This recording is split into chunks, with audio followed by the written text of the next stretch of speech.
Hello everyone, this is Sandeep Aryan. आज हम बात करेंगे कि जो आपका सीबीएसई का टर्म 1 का पेपर जो फिजिक्स है वो आपके 10 दिसंबर को होने वाले हैं और उसमें लगभग अब से 40 दिन बचे हुए हैं। तो आप इन 40 दिनों में आप किस तरह से इन 40 दिनों को यूटिलाइज करें कि जो आपका जो टोटल आउट ऑफ टोटल यानी फुल में आउट ऑफ फुल मार्क्स आपके स्कोर हो सके। तो इसके लिए मैं आपको 25 दिन का एक डे बाई डेज प्लान दूंगा। यदि आप उस डे बाई डे प्लान को फॉलो करेंगे तो आप 25 दिनों के बाद आप फिजिक्स सेक्शन में आप पूरे स्कोर करने के लायक बन जाएगा। उसके बाद मैं इस वीडियो में कुछ टिप्स एवं ट्रिक की बात करूंगा जो कि आप फॉलो कर सकते हैं थ्रू आवर प्रिपरेशन। तो चलिए हम इस वीडियो को शुरू करते हैं। तो इसमें मैं सबसे पहले बात कर रहा हूँ डे बाय डे प्लान की कि आपके डे बाय डे प्लान क्या होने चाहिए।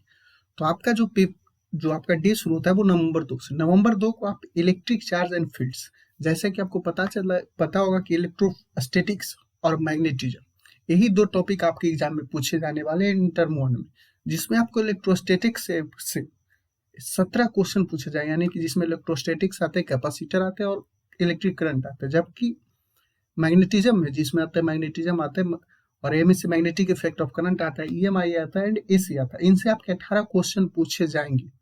तो टोटल इन दोनों चैप्टर को मिलाकर आपके 35 क्वेश्चन पूछे जाएंगे, जिसमें यदि आपने इन 25 दिनों का प्लान को एकदम पूरी तरह से प्रिपरेशन किए, आपने फॉलो किया, तो आप इजिली आप उसमें जो 35 आउट ऑफ 35 का स्कोर कर सकते हैं।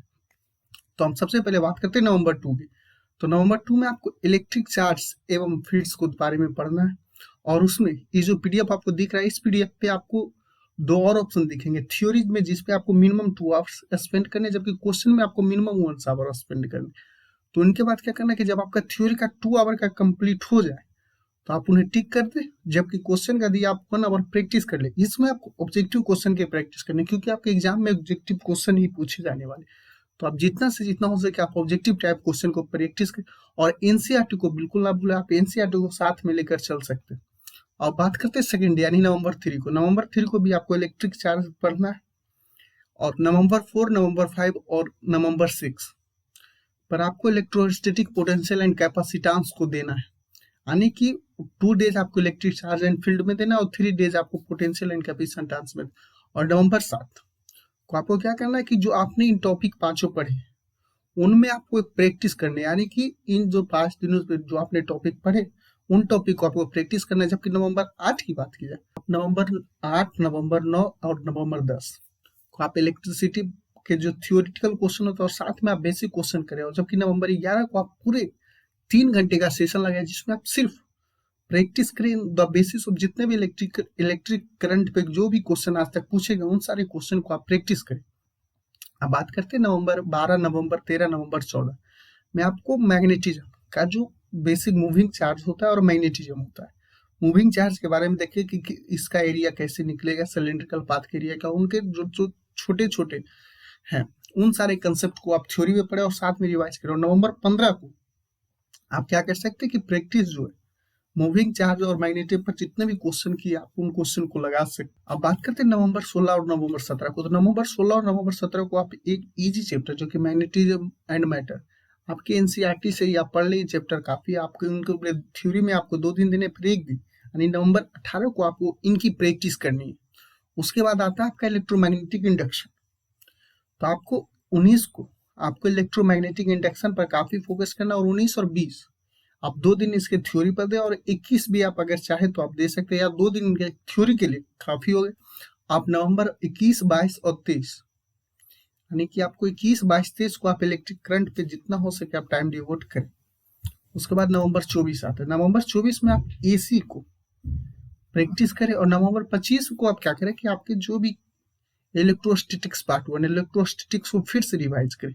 और नवंबर 26 को फिर से आप इलेक्ट्रोस्टैटिक्स पर 2 दिन दे सकते हैं। जबकि नवंबर 27 को इलेक्ट्रोस्टैटिक्स के बाद मैग्नेटिज्म पे और नवंबर 28 को भी आप मैग्नेटिज्म पर दे, यानी 2 दिन आपको फिर से इलेक्ट्रोस्टैटिक्स पे देना, 2 दिन मैग्नेटिज्म पर देना। क्योंकि आपने थ्योरी और क्वेश्चन कर चुके हैं, इसलिए आपको जब रिवाइज कर रहे होंगे तो उसमें आपको ज्यादा दिक्कत नहीं होगी और आपके ज्यादा समय नहीं लगे।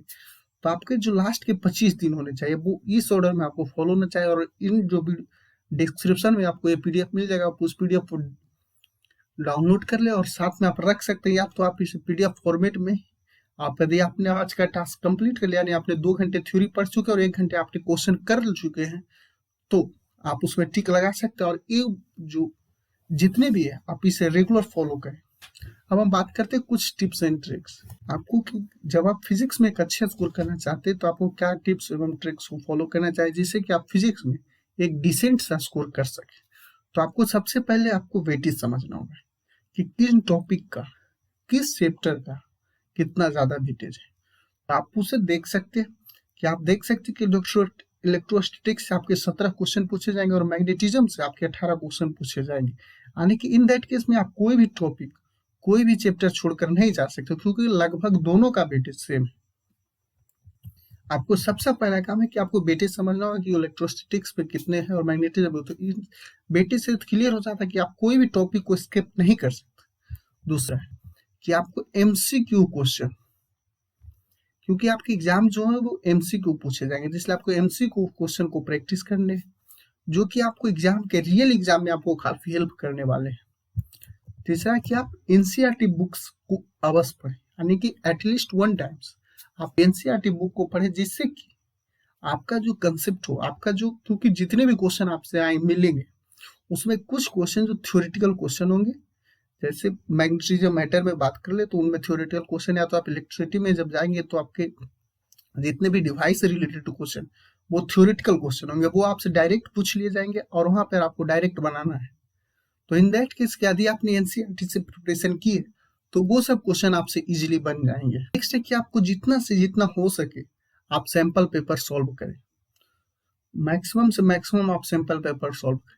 तो आप इन सारी टिप्स को फॉलो जब करेंगे और साथ में आपका जो 25 दिन का प्रिपरेशन प्लान है यदि आप उस पर स्टिक रहेंगे, यानी आप 25 दिन इसको फॉलो कर लेंगे, तो मैं आपको श्योरिटी देता हूँ कि आप यानी 35 आउट ऑफ 35 का इजिली स्कोर कर सकते हैं इन द फिजिक्स सेक्शन।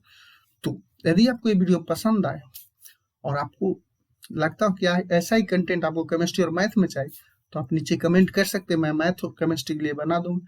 तो मिलते हैं अगले वीडियो में, तब तक धन्यवाद।